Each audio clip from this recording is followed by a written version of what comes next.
Good evening, sir. Evening. Good evening. Cool. So where are we? Or where were we yesterday? We touched upon we started off at our discussion of consolidation, and we had discussed identification of the acquirer and a whole lot of other things. Today we'll be taking that discussion ahead. We'll be in a way completing the discussion on quick revision on consolidation, followed by a quick revision on IAS 12. ठीक है. For tomorrow मैंने ना कहीं लिख के रखा है मेरे नोट्स में. Just one moment. Tomorrow is Friday, right? Tomorrow same time 9:30 to 11 on, and then I'll again meet you on Sunday 3 to 6 p.m. Monday Tuesday को चाहिए रहेगा तो मंडे ट्यूसडे को भी मिलूंगा. I have no issues. Do let me know. ठीक है. चलो. Let's start with the discussion on consolidation. And also, the lecture will be uploaded to the YouTube, to my YouTube channel, so you don't have to worry too much about it. बताइए. So I think we stopped at associate and JVs yesterday, right? Did we? I think we had a discussion on identifying the acquirer. वो discussion अपना हो गया था, है ना? Now, some specific items with respect to the consolidation activity or the process of consolidation. A couple of acquisition terms. We understood who is the acquirer and who is the target company or the acquiree. Now, the acquisition date is the date on which the acquirer obtains control over the acquiree. This will be the date at which goodwill must be calculated and from which the income and expenses of the acquiree must be consolidated. Now, when you are taking over a subsidiary company, the acquirer must measure the identifiable assets acquired and the liabilities assumed at their fair value. Up, they are specifically talking about identifiable assets. This definition of the word identifiable will come in very, very handy. IFRS 3 says that an asset is identifiable if it is capable of disposal separately from the business owning it, or it arises from contractual or other legal rights, regardless of whether those rights can be sold separately or not. So, if the holding company, uh, say for example, is acquiring 100% shares of the subsidiary entity, and then the holding company is, of course, when it acquires 100% shares of the subsidiary entity, everything belonging to the subsidiary now also belongs to the holding company. And at that time, you are specifically supposed to include the you are specifically supposed to measure the identifiable assets acquired and liabilities assumed at their fair value. Fair value के लिए you will use अपना IFRS 13 वाला guidelines, and an item is identifiable if it is capable of being bought or sold separately and doesn't have to be sold necessarily with the business owning it. Say, for example, this laptop that I'm using, this is an identifiable asset. Why? Because it can be sold separately. It doesn't have to be bundled off with the business and sold.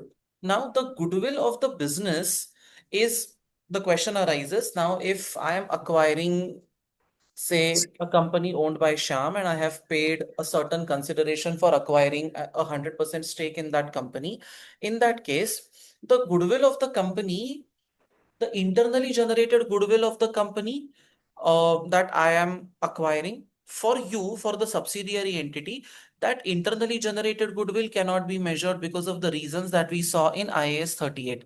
But as a holding company, I know the exact amount I am paying for the good name and the good reputation of the business.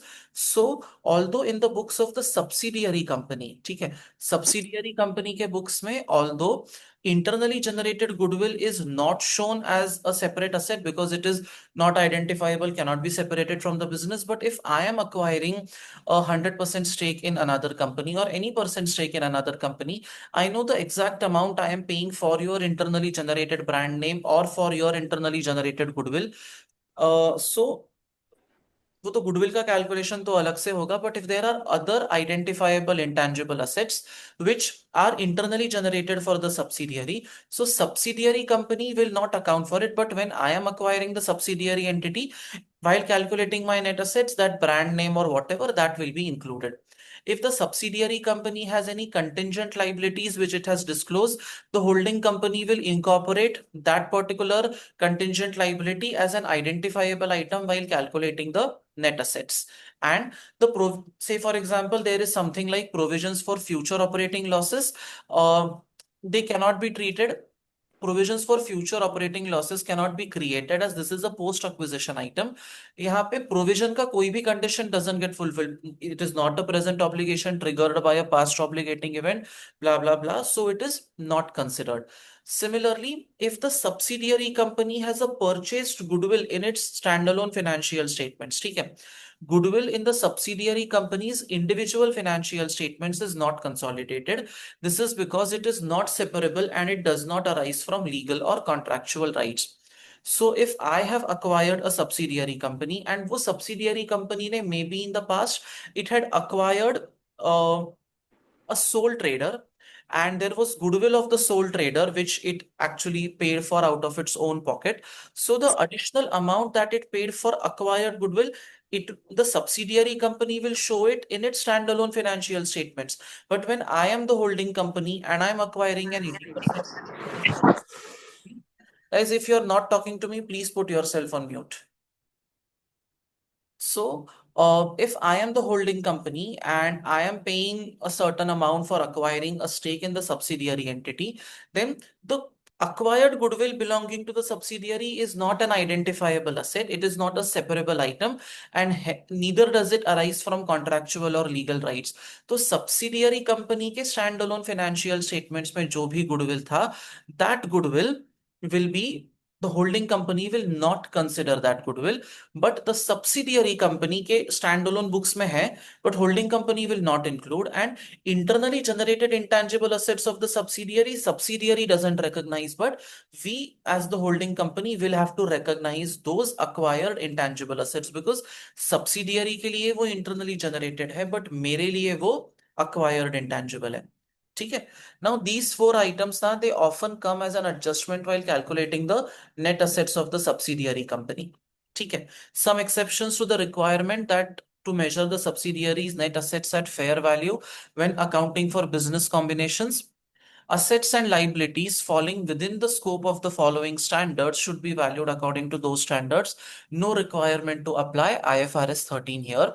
Not for income taxes, not for employee benefits, not for share-based payments, and neither for non-current assets held for sale or discontinued operation. एक बार ये explanation पढ़ लो तो contingent liability वाला.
ठीक है. चलो. Now, when you are calculating purchase consideration, agar if they have given you deferred consideration, calculate the present value of deferred consideration. That is something we already know, and then we'll have to do the unwinding of discount. When calculating goodwill, purchase consideration transferred to acquire control of the subsidiary must be measured at fair value. When determining the fair value of the consideration transferred, contingent consideration is included even if the payment is not deemed probable. Its fair value will incorporate the probability of payment occurring. ये सारा कुछ हमने actual session में discuss किया था why it is considered even though it is a contingent consideration. Right now, when you are, right in the middle of preparation and your exam is a week away at this point, just remember the facts. Deferred consideration included at present value. Contingent consideration included at fair value. Acquisition costs are excluded from calculation of PC, that is legal and professional charges and all of that not included. And replacement share-based payment schemes. Okay, now let's understand or let's recap this with an example.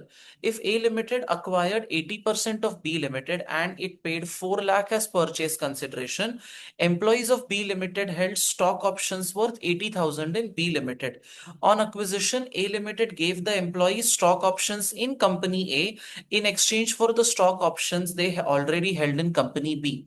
And shareholders of Company B, shareholders, nahi, sorry, employees of Company B, they held share options in Company B naturally worth 80,000. When Company A took over B Limited, what we did was we gave options worth 1 lakh rupees to the we gave options worth 1 lakh to whom? To the employees of B Limited. उनके पास 80,000 के options थे. Now they got options worth 1 lakh. So the 80,000, which is the replacement part out of 1 lakh, will be considered as a part of purchase consideration. Remaining 20,000 will go to P&L. This is exactly what they are saying, that consideration transferred in exchange for control of a subsidiary could include replacement share-based payment schemes exchanged for share-based payment schemes held by subsidiaries employees. ठीक है. So whatever amount you are paying, which is a replacement for the options that they already held, उतना amount आप purchase consideration में डालो. Whatever is the remaining amount, transfer that to P&L. So यहाँ पे 20,000 goes to P&L. ठीक है. Now, इस पे आपको while calculating maybe goodwill in section A pre-populated balance sheet, या कभी कभी section B में भी they ask for something on consolidation, at that time something like this can come as a maybe something worth a 2 mark adjustment, not more than that. ठीक है. Now let's understand what happens in a case of step acquisition. Usually in questions that you saw at FA and FR level, FR में step acquisition नहीं है ना? I don't remember. Sir no नहीं है। नहीं है. हाँ. So there you straight away got 80% stake in the subsidiary. यहाँ पे क्या है? You are acquiring the subsidiary, but earlier you only held a 25% stake in the entity. So that was your associate. Now that associate entity, you are acquiring 55% stake more. So 25 plus 55 मिलके कितना हो जाता है? 80% stake हो जाता है. ठीक है. 25 plus 55 is 80. Now, earlier it was an associate, now it is becoming a subsidiary company. So when you get that additional 55% shares, which makes it your subsidiary, at that time you will have to calculate the goodwill on acquisition. How is it calculated? Fair value of interest previously held, add fair value of consideration paid for additional shares, add fair value of non-controlling interest at acquisition date, less fair value of net assets of subsidiary at acquisition date. ये तीन चीजें ना आपके normal goodwill calculation में भी है. What is different is fair value of interest previously held. So earlier I held 25% shares in the company. Those I had purchased for 80,000. Now when I am acquiring the additional shares in this company, this 25% holding which was worth 80,000, उसका fair value now is 1 lakh rupees. So ये जो 20,000 है, this additional 20,000 which is the change in fair value, record the change in fair value via P&L, increase the value of investment, where does the second effect go? The second effect goes to P&L and the value of the investment goes up. उसमें आप add करो fair value of consideration paid for additional shares, add करो fair value of NCI at acquisition date, less fair value of net assets of subsidiary at acquisition date. You might find it irritating sometimes, when I keep on saying the full word fair value of net assets of subsidiary, but trust me, it is very important for getting your questions right. तो if you forget to say it properly, there is a chance that you might not get it right in the exam because आपको पूरा term ही याद नहीं है. ठीक है. So that much part you have to be careful about. ये questions हमने class में किए थे. Okay. Now have a look at disposal of subsidiary. As in, right now we are talking about पूरा का पूरा subsidiary बिक गया. ठीक है. Nothing is left. And second situation is there could be a partial disposal, as in you already had an 80% stake. Now from that 80% you are moving to, you have sold off, say for example, 50% of it, and now your holding is 30%. So that is step disposal. ठीक है. In the standalone financial statements, profit or loss on disposal is a very easy calculation. Sales proceeds minus carrying amount of shares sold. ठीक है. ये तो आपका normal calculation है. In the consolidated financial statements however, the profit और loss is a very specific peculiar calculation. एक बार आप स्टेप्स देखो. I will be back in a moment. We'll continue.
So the profit or loss in consolidated financial statements is disposal proceeds, add fair value of interest retained. This is, in case where you had an 80% stake, you sold a 50% stake, 30% is still left.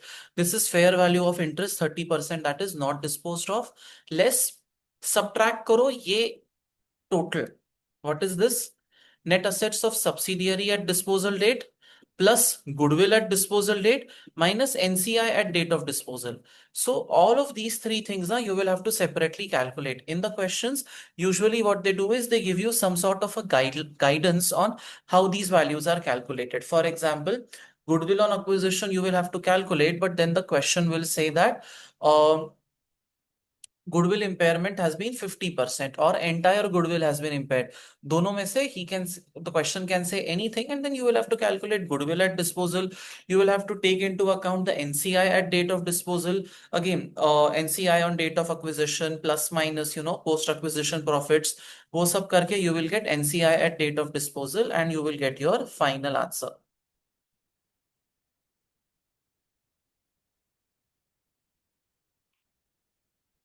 So any question on disposal of a subsidiary, this formula has to be, or this format has to be applied where you want to calculate the profit or loss on disposal of the subsidiary company. It could be a partial disposal or it could be a complete disposal. Apart from this, you could have a situation where you are doing a step acquisition, but in this case, you are you already had an 80%, you are acquiring 10% more, and now you have a 90% interest in the subsidiary. We are talking about those situations. Ki you are not moving from associate to subsidiary. You are not moving from financial asset to subsidiary. What is happening? The entity was already your subsidiary. Again, now it is still very much your subsidiary company. From 80% you are moving to a 90% calculation. Okay. So this is called a control to control scenario. What are you supposed to do? Calculate. Here there is no goodwill calculation that is done. There is no profit or loss that arises on the purchase of additional shares. What you have to do is you have to calculate the amount of cash paid, which will be given in the question. Then what you have to do is you have to calculate the value of the interest given up. Matlab, if I am if I already had 80% and I'm acquiring 10% more and it is becoming 90%, so what is the amount paid for this additional 10%? Say the amount paid is 12,000. And what is the so when you acquire 10%, the NCI holders must have given up their 10%. So you have to calculate the value of the interest that is given up. The difference between these two will be recorded through other components of equity. You have the exact same situation occurring when you are selling off a part of your holding, but even after sale, the other company still continues to remain your subsidiary entity. This is also called a control to control scenario where you are selling your stake in the other company, but you have still not given up on the level of control. मतलब आप अभी भी you are still the holding company. उस case में क्या होगा? Say for example, I have sold 5% shares. 5% shares मैंने बेचा, उसका I got sale proceeds of 8,000. And what was the value of 5% holding in the company which now you have given up and somebody else has NCI का stake increase हुआ है, right? So calculate the value of that. The difference between these two goes to other components of equity. याद आया? Yes, sir. कुछ yes. Yes, sir.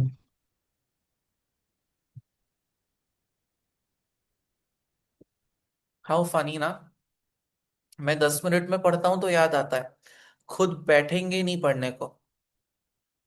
Is that happening? No, sir. Suddenly, because this is going on YouTube, I'm very much controlled in my comments and everything. I'm not going to say the stuff that I usually say. Chalo. So step acquisition, step disposal. Can someone recount the steps in step acquisition and how is goodwill calculated? कौन बताएगा? वक्कस बता चल.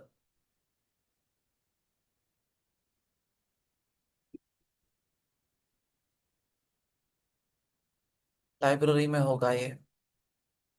Who can tell me?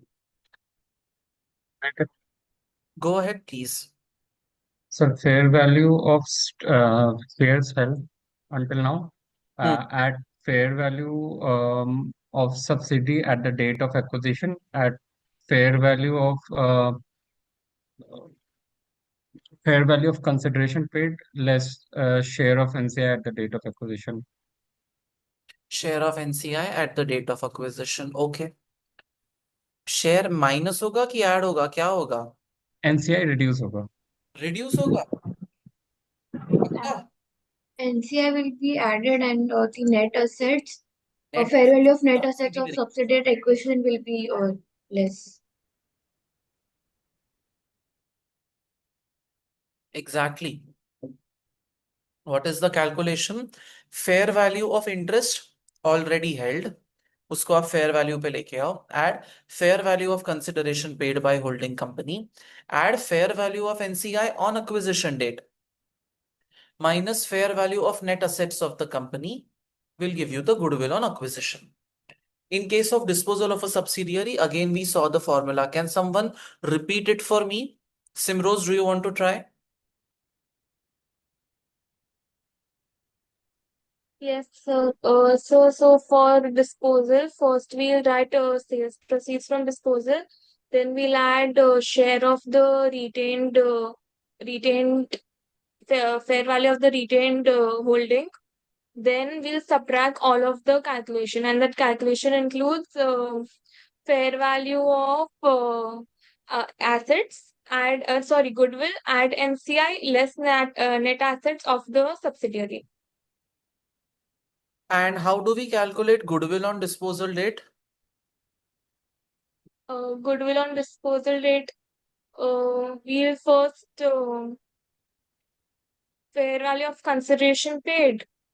Then, चलो goodwill at acquisition date तो निकल गया, ठीक है। yeah, गुडविल एक्विजिशन डेट से मुझे जाना है गुडविल एट डिस्पोजल डेट पे। yeah. So first we'll calculate fair value, goodwill at acquisition date only, and then we'll less the impairment. Then we'll get very goodwill good, at disposal date. Very good. How do we calculate NCI at disposal date? Who can tell me? Sameer, try करना है?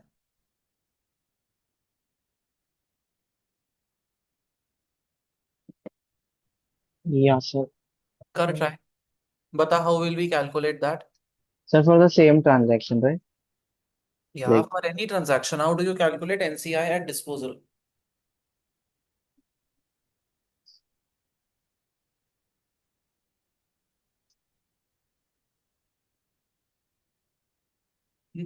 Who wants to try? Jayani? Sir, may I? Okay sir, you can try.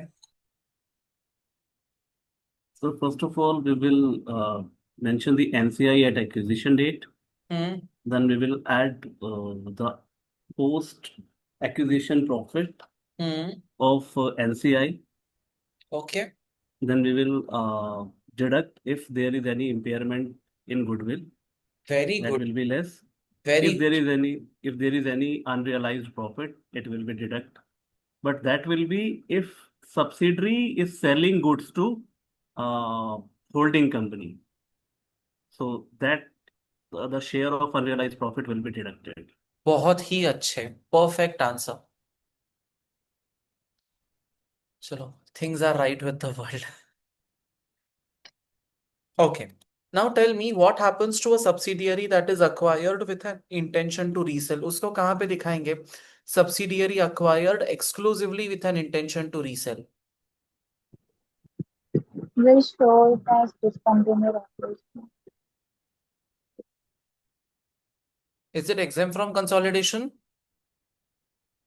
No. No, Even sir, if a it is not. subsidiary is acquired exclusively with an intention to resell, it is not exempt from consolidation. But if it has been identified as, matlab, if it meets the held for sale criteria in IFRS 5, then you have one approach where instead of adding all the items line by line, you can take all the assets of the subsidiary, show it as one line item, all the liabilities of the subsidiary, show it as a single line item on the liabilities side. You don't have to necessarily show it, you don't have to do like a line by line consolidation, सारे assets in one place, सारे liabilities in one place you can show, ठीक है, on asset and liability side respectively. Now disposal of associate कैसे करेंगे? याद है ऐसा कुछ पढ़ा था? Yes, sir, may I? Yes please. So we'll calculate the disposal proceeds. Then we'll add the fair value of retained interest, and we'll subtract the carrying amount of disposal of associates at disposal, and from that we'll get a profit or loss that will be allocated to the group. Very good. This is exactly like what happens in case of disposal of a subsidiary, just that there is no goodwill and all of these things, मतलब क्योंकि associate के acquisition में goodwill होता ही नहीं है, right? Now our favorite part, foreign subsidiary. Yes, sir. ठीक है, मैं जिसको बोलूंगा वो मुझे सिर्फ, so I will say the step, you have to finish the remaining half of the sentence, ठीक है? मैं जिसको बोलूंगा वो करेगा, गलत आया तो 5 times we'll write. Very good, perfect, Trisha remembers. Let's start with Jaini. So, Jaini, what should I for non-current asset, current asset, non-current liability, current liability? When I'm doing the consolidation, non-current asset, non-current liability, current liability of subsidiary, I have to convert that into currency of the holding company. Which rate should I use? You will use the closing rate. Use the closing exchange rate. Very good. Perfect. उसके बाद I will do a line by line consolidation of non-current liability, current liability, non-current asset, current asset. ठीक है. अब net assets of subsidiary वाला calculation करना है. ठीक है. Which currency should I do it in? Subsidiary का करेंसी की होल्डिंग कंपनी का currency? Subsidiary. Subsidiary ka currency. Okay, very nice. Then there is some calculation that I need to do with respect to the subsidiary company ka net assets. Can you tell me what that calculation is? Iska outcome is going to be foreign currency translation reserve. Tell me the steps and the approach to this one. So, Go ahead.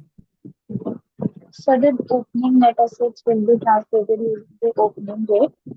Hmm. The profit of the subsidiary will be translated using the average rate, and the closing rate, closing value of net assets will be translated using the closing rate. The difference between the two would be my foreign exchange reserve. Beautiful. And what happens to this foreign currency translation gain or loss? कहाँ पे जाता है ये? Shown in the OCI. consolidated financial statement. पूरा का पूरा amount गोes to OCI. Nidhi, can you tell us where does it go? Foreign reserve में holding company को चला जाएगा, एनसीआई में एनसीआई. Very good. NCI का share goes to NCI, holding company का share goes to foreign currency translation reserve. Very nice. Naman, you are sitting in SBL also? Yes, sir. So you're writing both. Yes, sir. Okay. तो उसमें क्यों नहीं आया आज? Sir, actually, I was sleeping. कल late पढ़ रहा था. अच्छा. Okay. Sometimes I only forget मैं कौन से क्लास में. चलो, next step. You calculated the goodwill of the subsidiary, goodwill on acquisition, you calculated that in foreign currency. ठीक है. Now, what additional process do I need to do on this goodwill?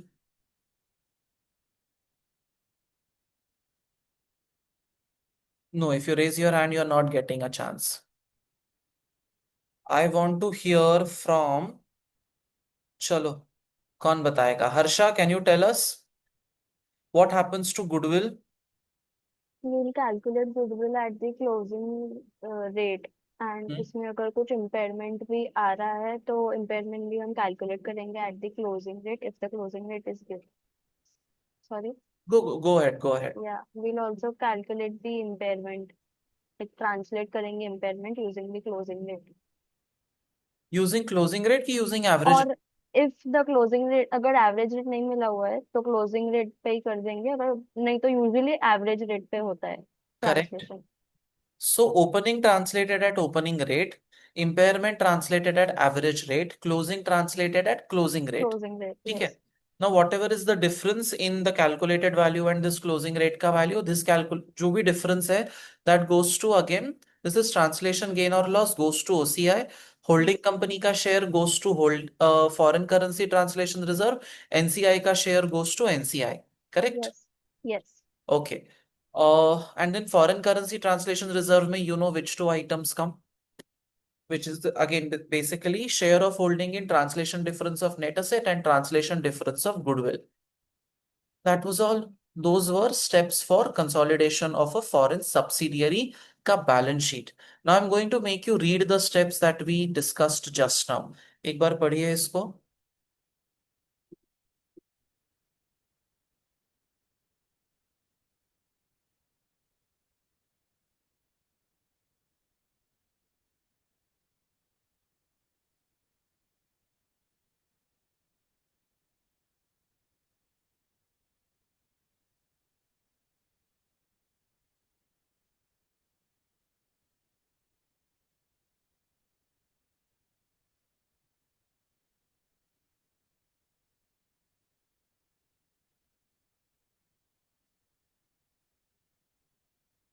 Tell me when you want me to scroll, huh?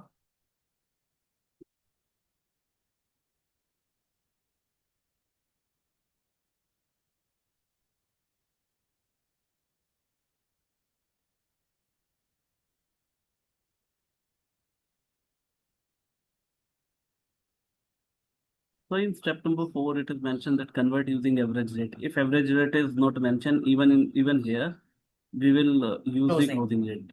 Correct. Perfect. Thank you.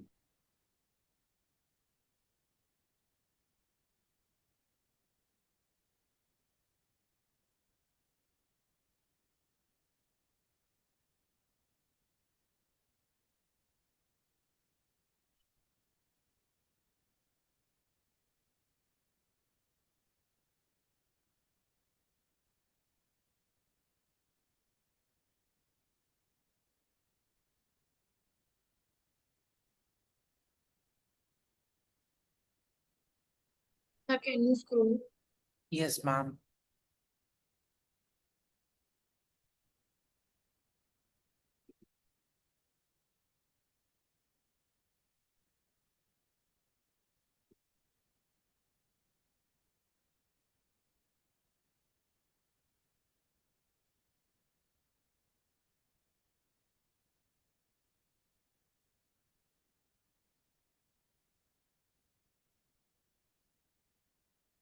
And so, ठीक है, अब एक बार consolidated P&L देख लीजिए।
done, sir.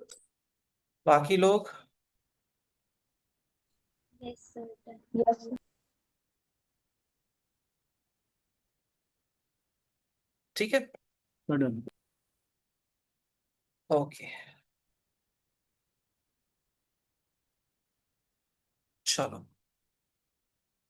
Now, other foreign operations में the rules covered in this chapter do not apply to only apply to subsidiaries, they also apply to associates and joint arrangements. Remember that income, expense, and other comprehensive income are translated at the exchange rate in place at the date of each transaction. The average rate for the year may be used as an approximation. Assets and liabilities are translated at the closing rate of exchange. Exchange gains and losses are recognized in other comprehensive income. Disposal of foreign operations. On the disposal of foreign operation, the cumulative exchange difference recognized as OCI and accumulated in a separate component of equity becomes realized. IAS 21 requires that the group's share of these exchange differences are reclassified to P&L. I think gain on apart from basically the fair value change of equity that is recorded in OCI, everything else gets reclassified to P&L, and that is the only item, in my opinion, that continues to remain in other comprehensive income, if I remember it right. Because debt instruments which are recorded at P&L through other comprehensive income, uske case mein, when the debt instrument is sold, the item that was recorded in OCI so far gets transferred to P&L, right? Yes. Yes, sir.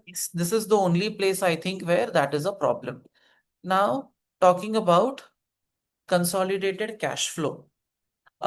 Let's think about, are there any steps that we need to specifically focus on when it comes to consolidated cash flow statements? Now, I think one point that I can think of is the consideration paid to acquire the subsidiary and the cash balance. So can you tell me इसका क्या relationship है? Consideration paid to acquire the subsidiary and cash balance held by the subsidiary. तो इसका क्या होगा? Any specific step? So we reduce the balance held by subsidy. Correct, and show only the net amount as cash outflow under investing activity. At the time of disposal, what should you do? Same deduct. Same we will do. We will deduct the cash amount, whatever we receive. So if disposal proceeds are 8 lakh and the cash balance of the subsidiary on that date is 80,000, so proceeds from disposal of subsidiary you will show as 8 lakh minus 80,000, that is 7 lakh 20,000. Okay. What should we do with if we have to calculate the changes in net assets, sorry, changes in working capital, तो वो कैसे करेंगे? Can I? Yes. So we'll have the closing balance as per consolidated financial statements. From that, we'll subtract the opening balance, and then we'll less the value of subsidiaries acquired, and we'll add the values of subsidiary disposed of. So we'll get a movement in working capital. Okay. Anyone else who thinks what Trisha said is not right, and do you have a different way of looking at it? So basically, when you want to calculate the movement in working capital, here's what you should do. Closing balance as per consolidated financial statements, less opening balance as per consolidated financial statements, less value of subsidiary acquired, add value of subsidiary disposed of, and you get the movement in working capital. I think it was Sugar Company जिसमें we had a question on consolidated cash flow. No, Cabello Company. Yes, sir, Kabir. Yes, sir, Kabir. Cabello. एक और दो question में हुआ है ना consolidated cash flow. Yes, sir. एक तो Cabello Company was I think a very long question basically. जिसमें काफी कुछ you had to be careful with. Correct. चलो. Now, एक डिविडेंड वाला एडजस्टमेंट होता है. Who remembers that adjustment? Dividend paid to NCI. So like when we calculate the NCI and like there is the closing figure given and the balancing figure is the dividend which is paid in cash, then we include it. Okay. And will they mention this adjustment separately कि you will have to No, be alert sir. about it? We'll have to be alert. You will have to be alert. So आप क्या करेंगे ऐसे situation में? Let me show you. Okay. NCI, opening balance on the credit side, opening credit balance on credit side, closing credit balance on the debit side, profit for the period add karo, NCI with respect to new subsidiary acquired add karo, NCI of subsidiary disposed of is subtracted, the balance is dividend paid to the dividend paid by subsidiary to the non-controlling interest. And since ये non-controlling interest वाले लोग are outside the group, this will be shown as a cash flow in the consolidated cash flow statement. ठीक है, under financing activity. Now, an associate is a company over which the investor has a significant influence. Associates are not part of the group and therefore cash flows between the group and the associate must be reported in the statement of cash flows. Cash flows relating to associates that need to be separately reported within the statement of cash flows are dividend from associate, loans given to associate, cash payment to acquire associate. It is shown as cash outflow under investing activity. Cash receipt from sale of associates, cash inflow under investing activity. Associates are accounted for using the equity method.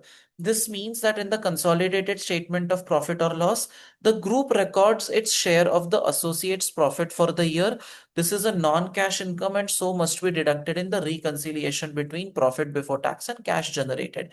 ये हमने कल भी discuss किया था. It is a non-operating income for you. This is not your main business operation. ठीक है?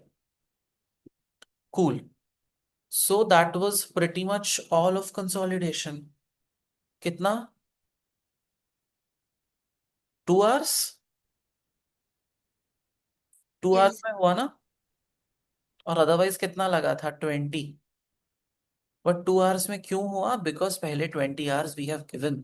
That is why we were able to do it in 2 hours. ठीक है समीर? Yes, sir. और कुछ रिवाइज करना है? इस टॉपिक से? नहीं सर, सर जस्ट वो फॉरेन वाला आई थिंक मेरे से मिस हो गया था।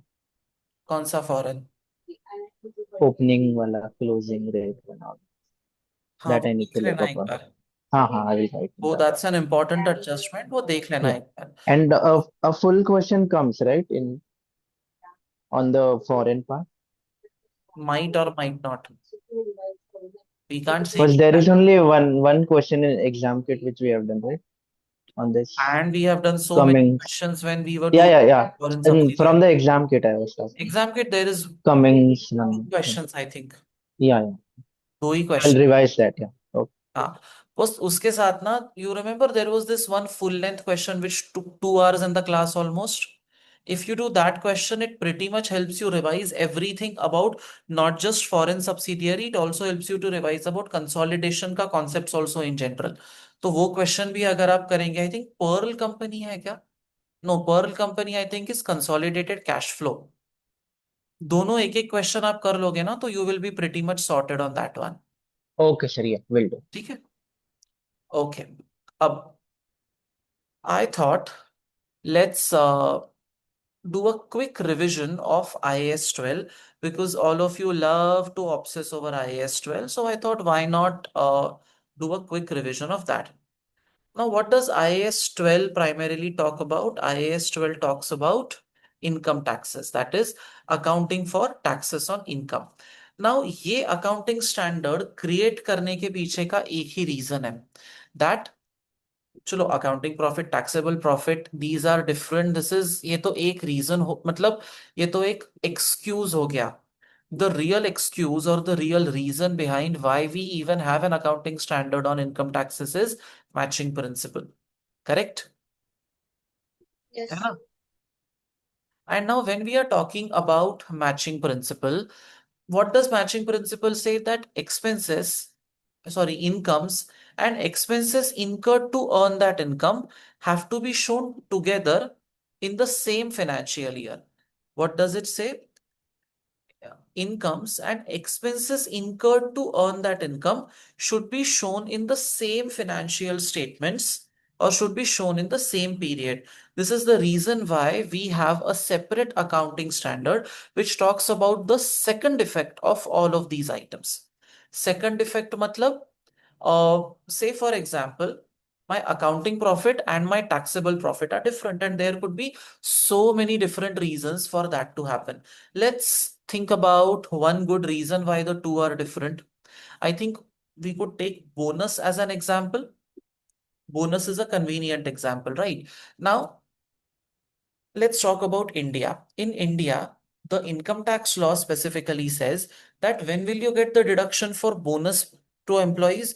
You will get the deduction for bonus to employees only when the amount of bonus is actually paid, not when the accrual entry is recorded. So, if my financial year is 24-25 and I recorded an entry bonus account debit to bonus payable on 31st of March. So, while preparing the accounting P&L, I will include that as an expense that will be subtracted before arriving at the accounting profit.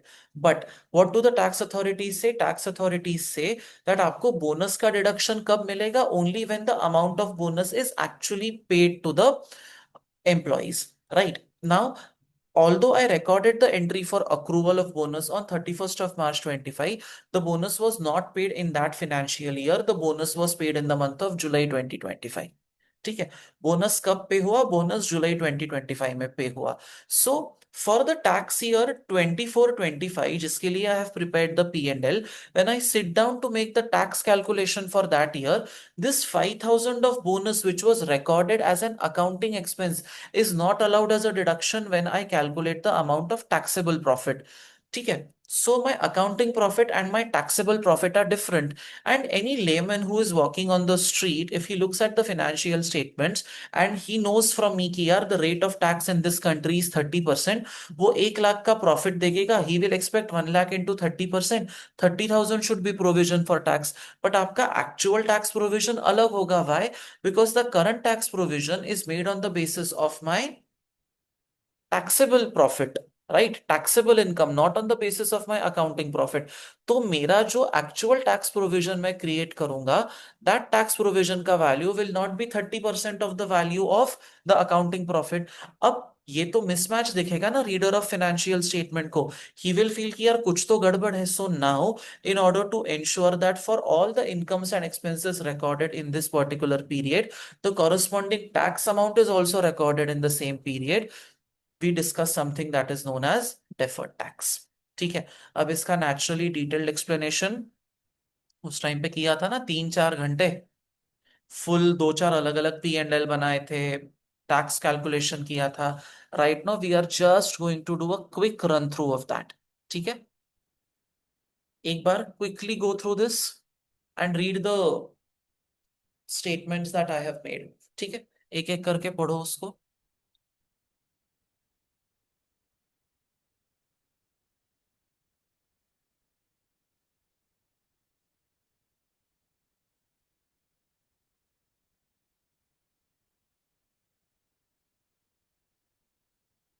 एक एक word जैसा लिखा है वैसे का वैसा पढ़ते रहो।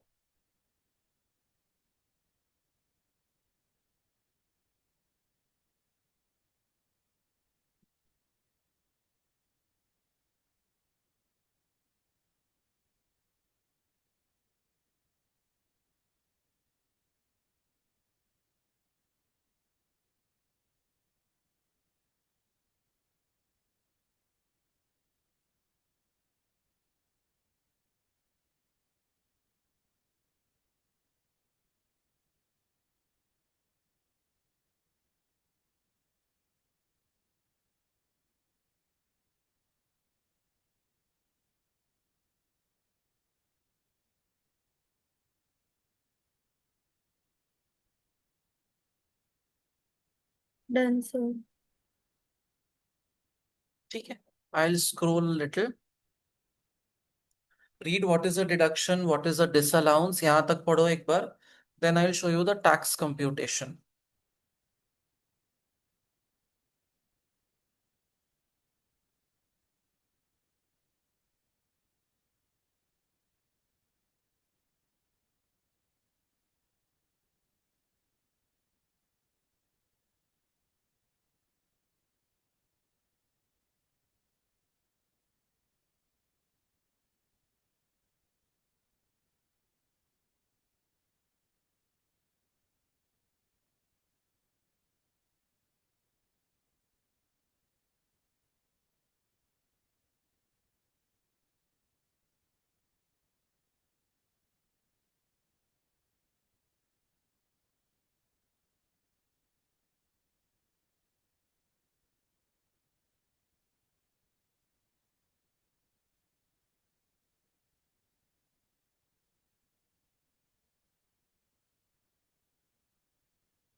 ठीक है, चलो, look at the computation of taxable profit। I'll be back in a moment।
ठीक है, चलो look at the difference between accounting profit and taxable profit and how that gets reversed in year 2. ये सारा कुछ हम क्लास में कर चुके हैं.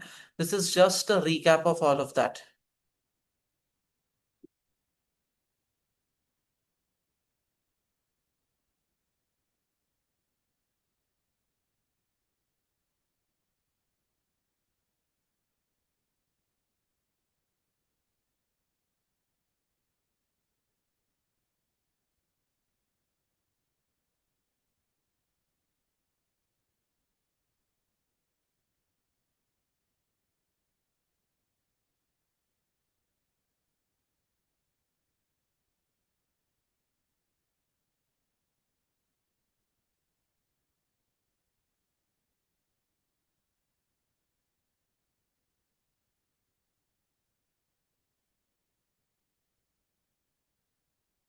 Please don't. ठीक है,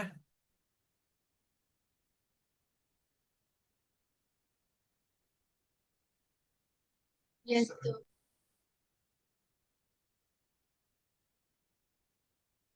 cool. देख लो.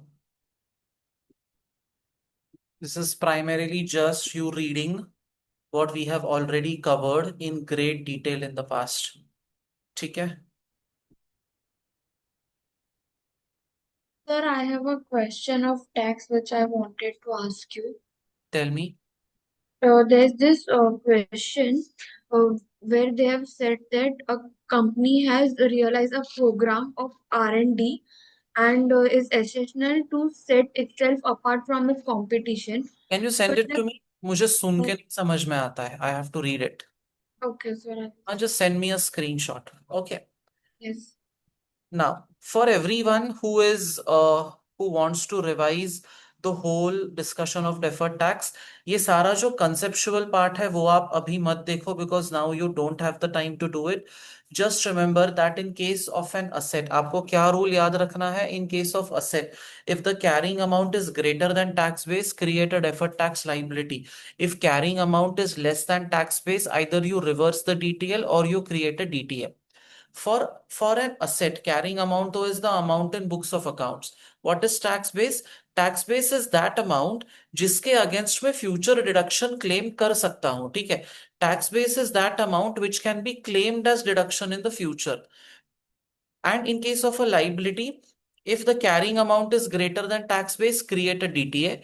If the carrying amount is less than tax base, create a DTL.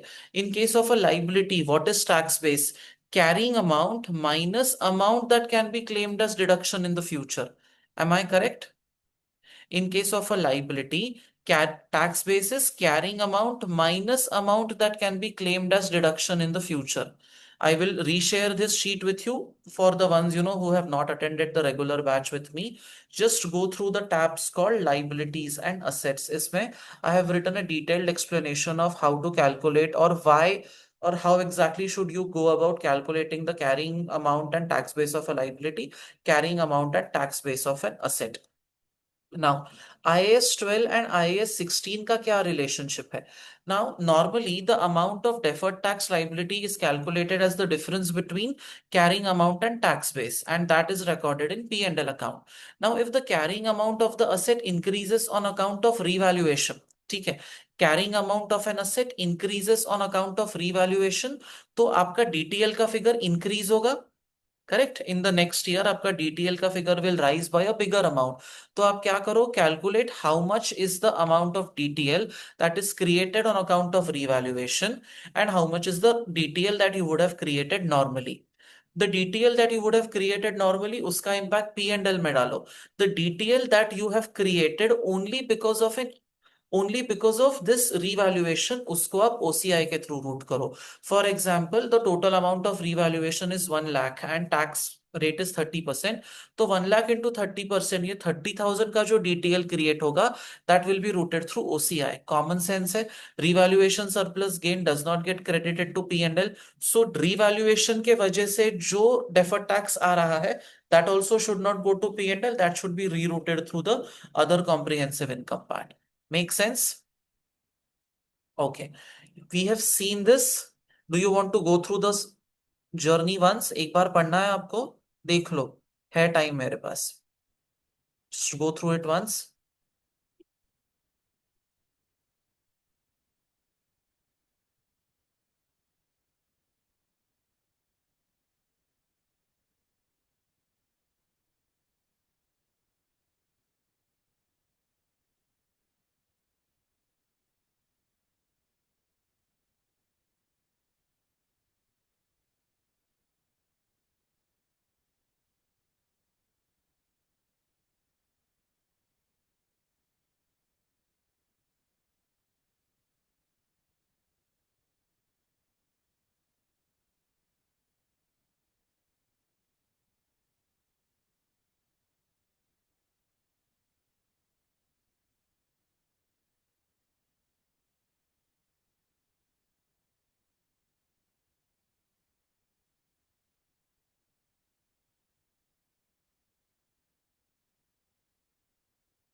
So please scroll.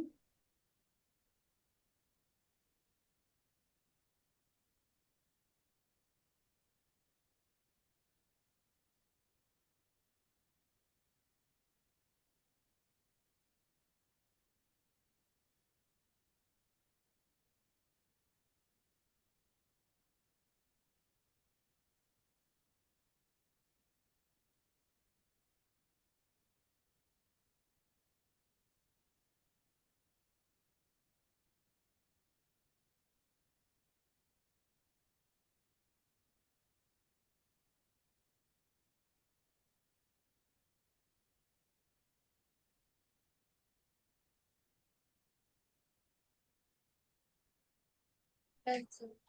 ठीक है, चलो नीचे का पार्ट देख लो quickly. After revaluation, before revaluation का एक कंपैरिजन भी किया है हमने।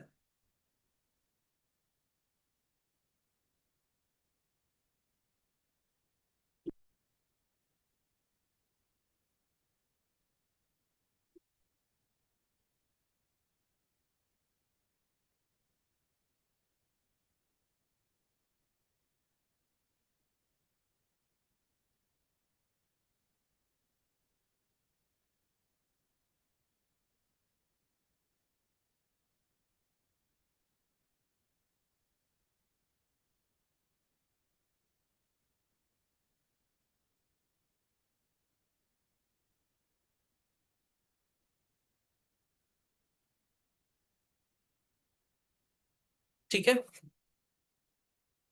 deferred tax impact of revaluation. Now, leases. This is where it gets a little tricky. Sir, can you please show the sheet once again? Sure.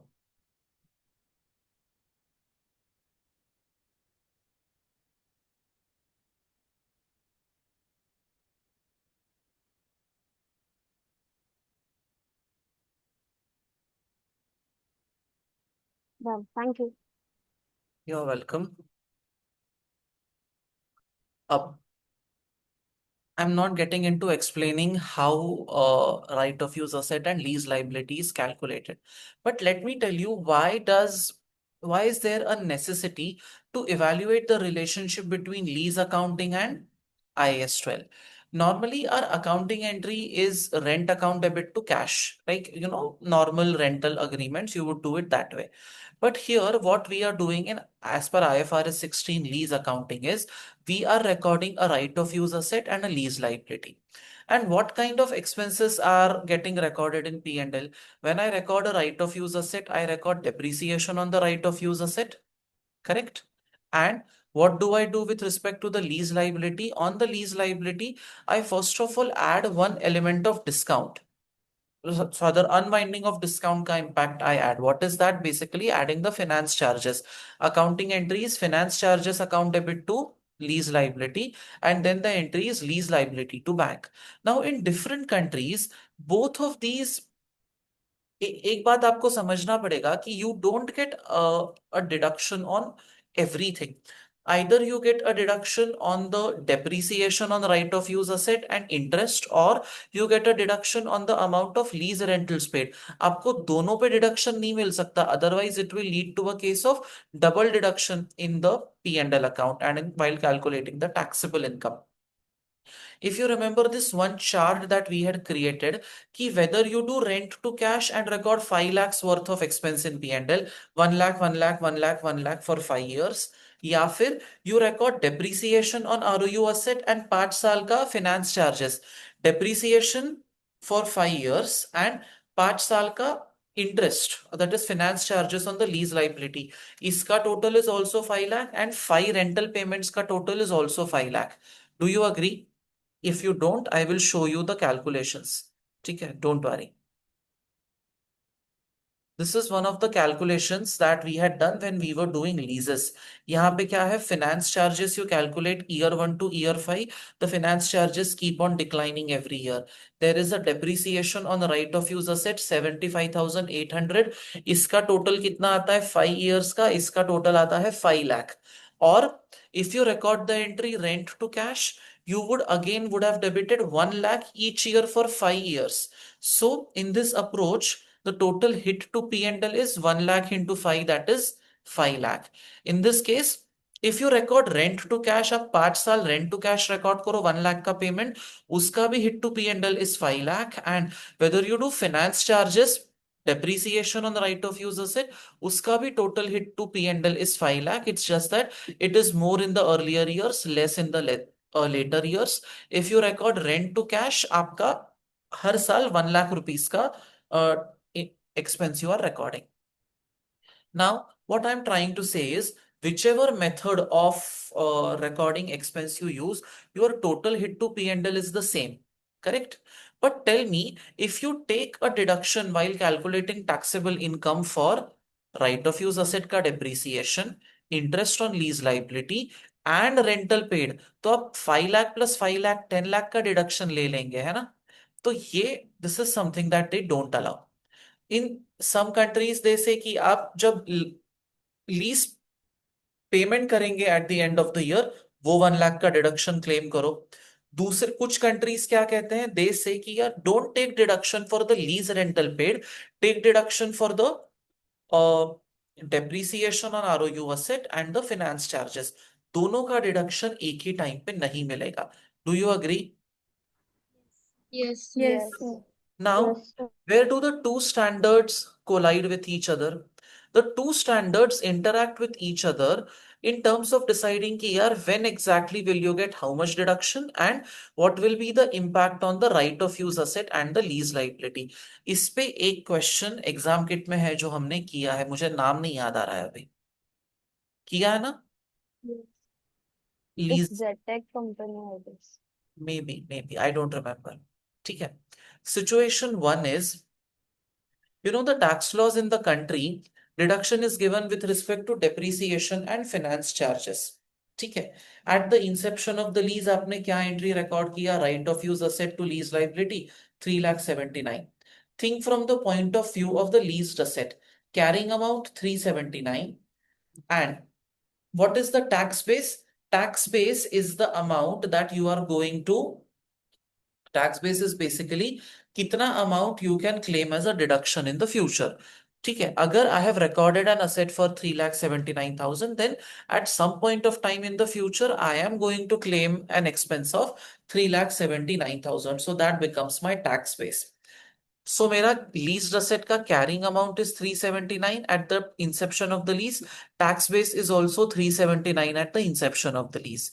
Think from the point of view of leased liability. ठीक है. Lease liability कितना record किया? 379. So that is my carrying amount. What is tax base of a lease liability? Tax base of a lease liability is carrying amount of lease liability minus amount that will be claimed as deduction in the future.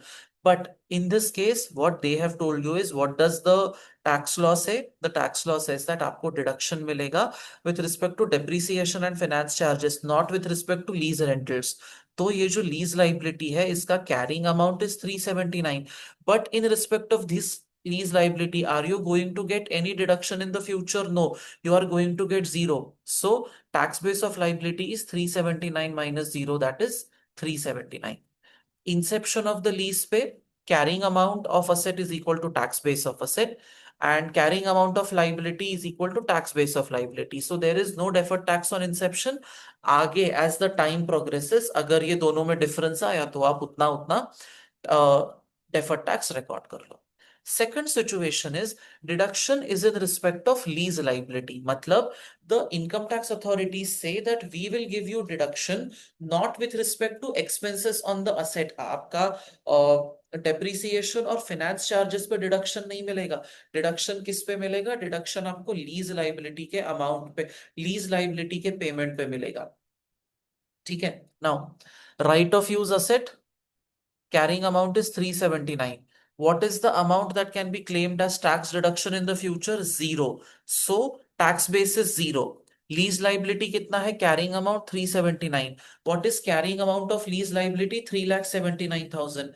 What is the amount of deduction that can be claimed in respect of lease liability in the future? ठीक है. What is the amount of deduction that can be claimed in respect of lease liability in the future? पूरा पूरा 379 can be claimed as deduction. So tax base कितना हो जाएगा? Tax base is carrying amount minus the amount that can be claimed as deduction. So tax base is 379 minus 379, that is 0. So right of use asset के case में carrying amount is 379, tax base is 0. Carrying amount is greater than tax base, create a deferred tax liability. In case of lease liability, carrying amount is greater than tax base, तो आपको create करना पड़ेगा DTL. तो 1,13,700 का DTL बनेगा, 1,13,700 का DTA बनेगा. And as the years go by, DTL DTA दोनों आपका कम कम होगा. ठीक है. This is a very peculiar adjustment with respect to IFRS 16 and IAS 12. ठीक है. व्हाट वी हैव डिस्कस्ड, एक बार just try to go through this once on your own. ठीक है. इस पे एक क्वेश्चन आया है in the past in the exam, so just be a little careful about it. Now, I want to discuss with you what happens if there are tax losses. ठीक है. Tax losses, if you have studied UK tax at some point, one or two of you might have studied UK tax with me as well. Do you remember the fact that losses incurred in a year can be carried forward to the next year? Yes. Do you recollect this fact? If you have incurred losses in one year, the tax losses of this year can be carried forward to the next year. ठीक है.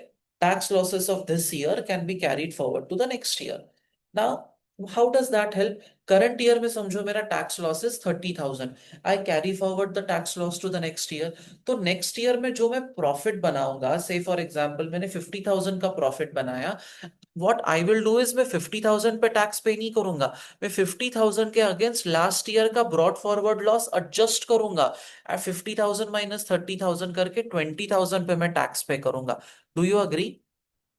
So if there is a tax loss in the current year, then it can be carried forward to the next year and it will lead to a reduction of tax liability in the future. Do you agree?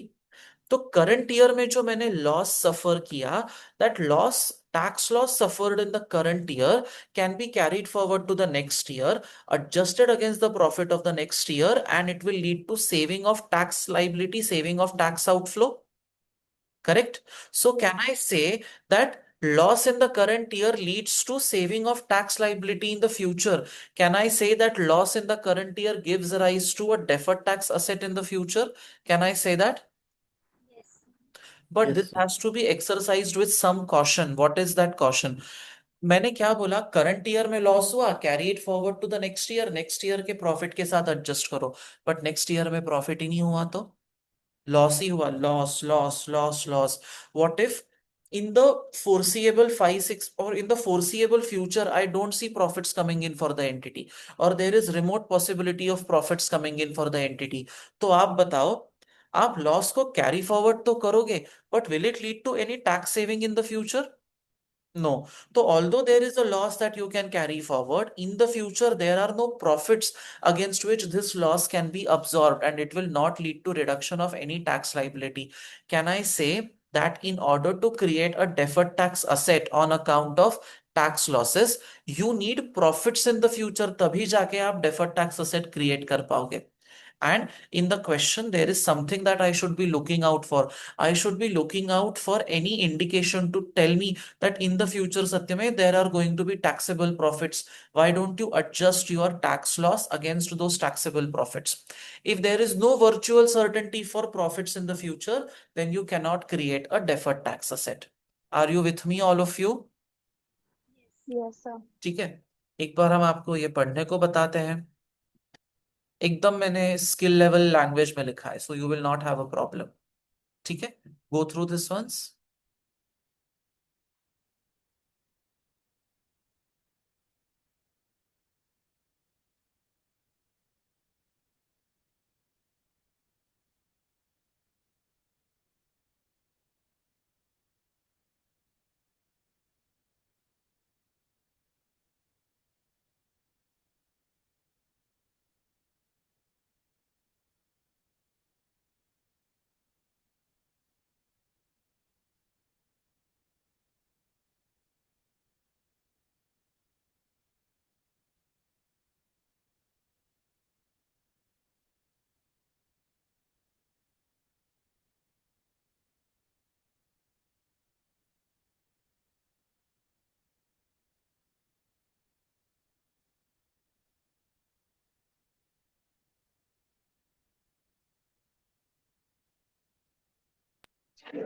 Sir, can you scroll?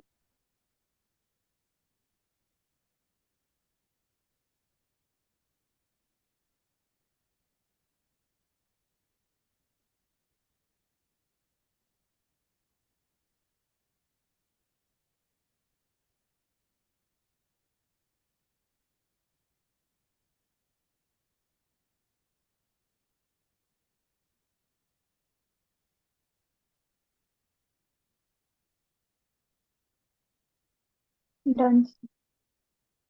Hello sir. हाँ जी.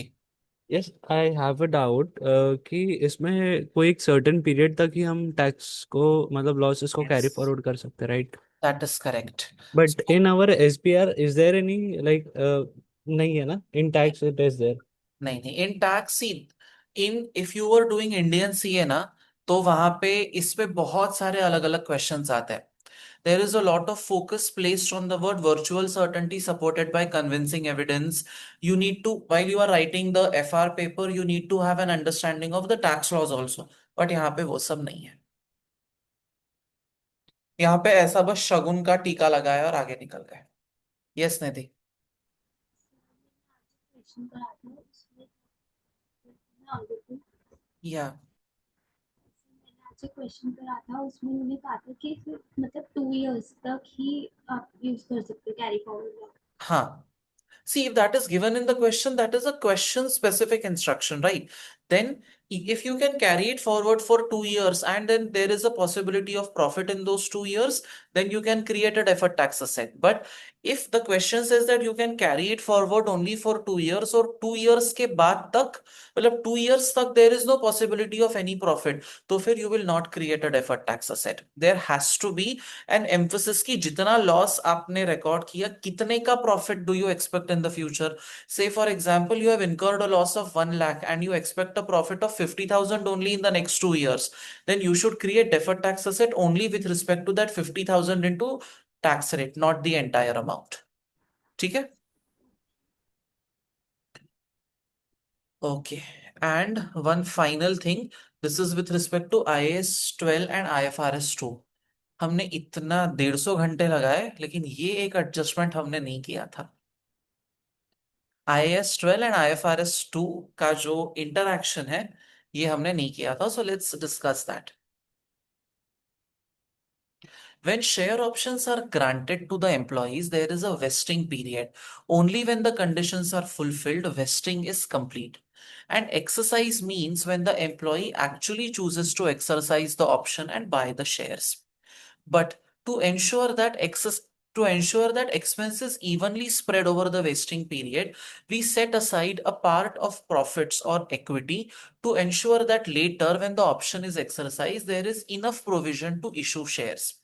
आप क्या entry करते हो? Employ compensation expense और P&L account debit to equity. Every year you keep on recording this entry.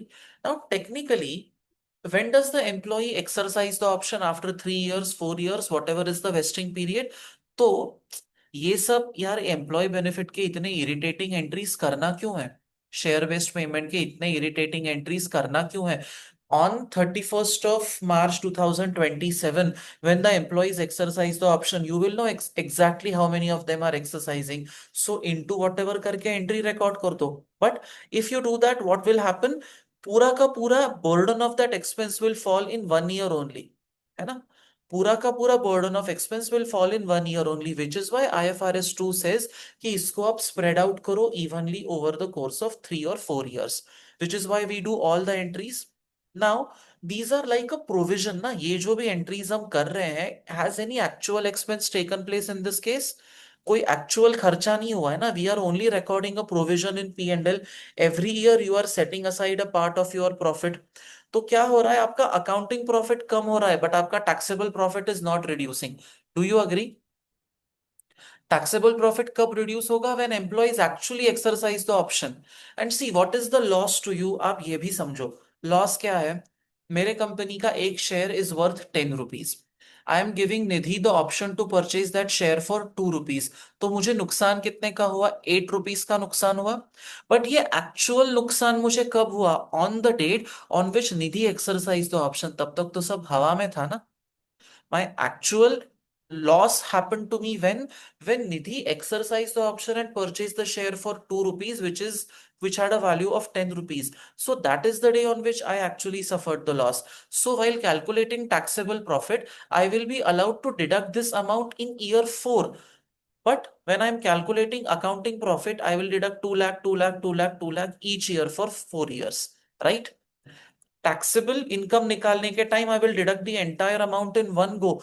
But while calculating accounting profit में 2 लाख 2 लाख 2 लाख 2 लाख हर साल subtract करूंगा. ठीक है. So accounting profit gets reduced every year, but taxable profit gets reduced only when the options are exercised. Are you with me, all of you? Yes. Okay. Now, accounting profit is less than taxable profit, so more tax has to be paid today. Later, when the options are exercised, deduction is given under income tax, then company will be able to claim relief. ठीक है. Carrying amount of share based payment always nil, less tax base of share based payment. Multiply by the tax rate applicable, you will get DTA. Share-based payment is a liability. Why? This is an obligation which you have to settle in the future, but not with cash by issuing shares. Tax base is expected future value of tax relief. Tax base of a liability. ये क्या है? Share based payment. Share based payment एक liability है which you have recorded in the books of accounts. ठीक है. What is the carrying amount of they are telling you always take it as nil. What is the tax base of any liability? Tax base of any liability is carrying amount minus deduction that you will be claiming in the future. ठीक है. So deduction for tax purposes in the future is based on intrinsic value on the reporting date. What is the reporting date? Balance sheet date. What is intrinsic value? We had studied two concepts. One was called intrinsic value, one was called time value. And then I had told you, ये time value is not the same as time value of money. ये तो time value of the option है. याद आया? Exercise window का concept हमने discuss किया था, right? So if you have to calculate the amount of deferred tax asset, आप क्या करेंगे? Carrying amount of share based payment will always be zero. ठीक है. जो भी आपका शेयर बेस्ड पेमेंट है उसका amount will always be zero. Carrying amount will always be zero. Tax base will be zero minus the amount that you can claim as deduction in the future. ठीक है. So आप वो calculate करेंगे and what you will do is on this difference, multiply this with the tax rate applicable, you will get the DTA. Let me show you one simple example. an entity Splash established a share-based option scheme for its 4 directors.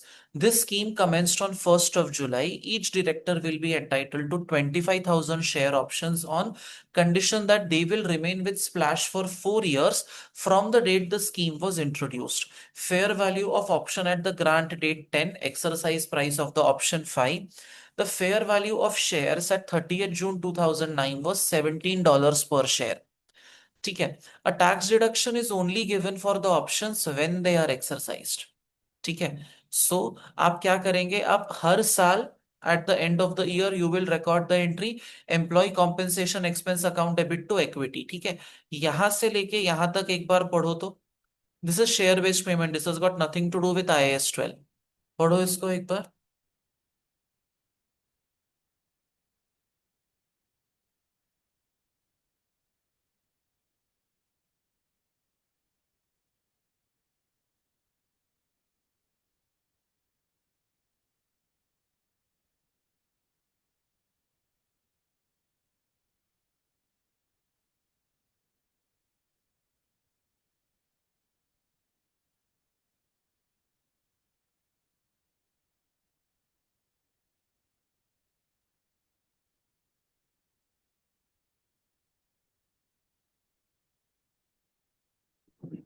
Done.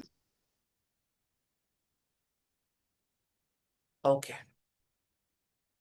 now 2,50,000 in equity is profit set aside. It is not even a provision.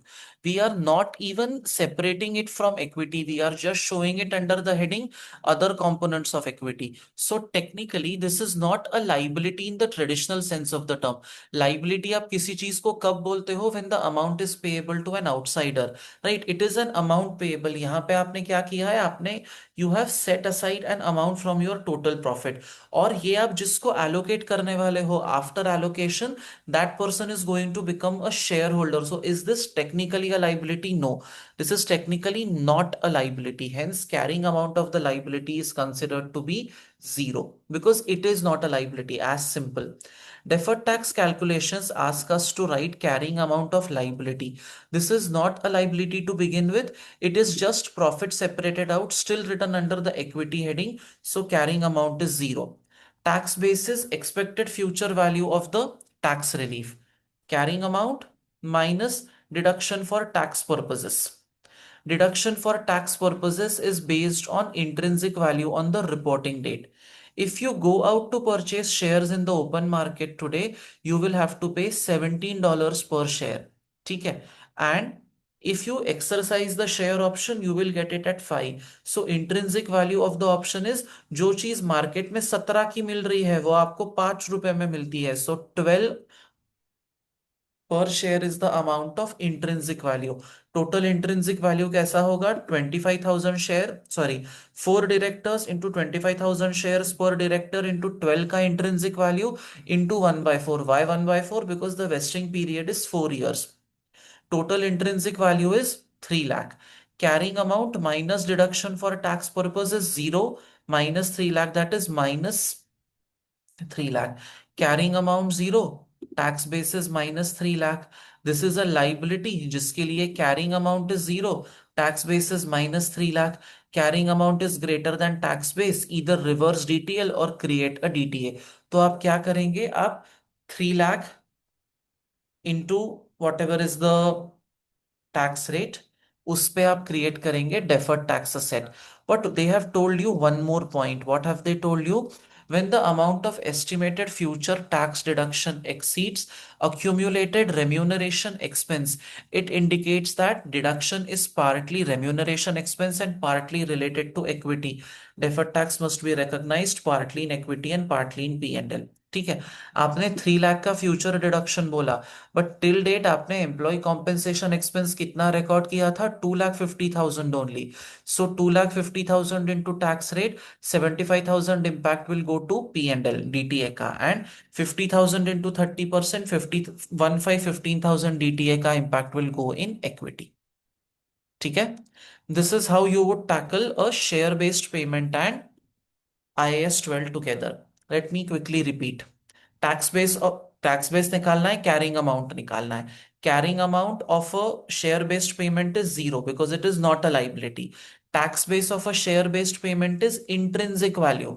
What is intrinsic value? Intrinsic value is the market price on that date minus the exercise price. वो हो जाएगा आपका intrinsic value. So difference between carrying amount which is zero and this intrinsic value, उस पे आप calculate करो deferred tax asset. ठीक है, whatever amount relates to compensation expense recorded till date उसको आप P&L के थ्रू रूट करो, रिमेनिंग अमाउंट को अदर कंपोनेंट ऑफ इक्विटी के थ्रू रूट करो. ठीक है. So Yes. IAS 12 interacts with five different situations. It interacts with IAS 12 and it gives you that part of deferred tax liability which should be routed through other comprehensive income. It interacts with IFRS 16, है ना. It interacts with IFRS 16 जिसमें वो आपको दो situation देता है. Then it interacts with IFRS 2. It interacts with tax losses. Correct? So four different areas में IAS 12 interacts with four different accounting standards and IAS 12 का खुद का जो कैलकुलेशन है वो तो है ही. ठीक है. These are four cases. आप इसके जो भी रेलेवेंट स्टेप्स है वो याद रखो बिकॉज अभी एग्जाम 5 दिन पे है, तो अभी इस पे आप कुछ नया टाइम वेस्ट मत करना. ठीक है. Just remember what is tax base, what is carrying amount, do the calculation, move on. ठीक है. कूल. अब tomorrow what we'll do is IFRS 15 and IFRS 16 करने हो जाएगा दोनों स्टैंडर्ड्स बिकॉज रिवीजन में इतना टाइम नहीं लगता है ना. IFRS 15 we did how much?